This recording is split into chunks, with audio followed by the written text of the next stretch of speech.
बिस्मिल्लाहिर्रहमानिर्रहीम। अस्सलामु अलैकुम। हज़रत अबू हुरैरा रज़ी अल्लाह ताला अन्हो से रिवायत है कि रसूल अकरम सल्लल्लाहु अलैहि वसल्लम ने इरशाद फरमाया, हज़रत मूसा अलैहिस्सलाम बड़े हयादार और जिस्म को पूरी तरह ढांपने वाले शख्स थे। उनकी शर्मो हया के सबब कोई उनका बदन नहीं देख सकता था। उन्हें पहचानने के लिए बनी इसराइल के कुछ अफराद ने कहा, आप अपने बदन का इस कदर पर्दा किसी ऐब या जल्दी बीमारी की वजह से करते हैं।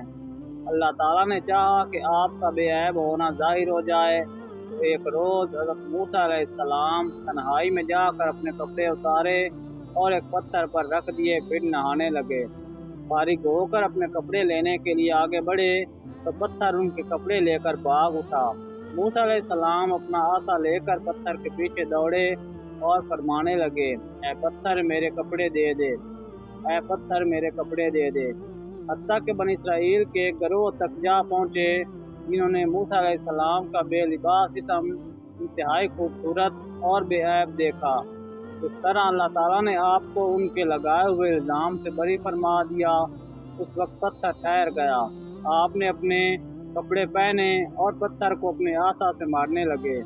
कसम है अल्लाह की, मूसा अलैहिस्सलाम के मारने से पत्थर पर 3 या 4 या 5 निशान पड़ गए।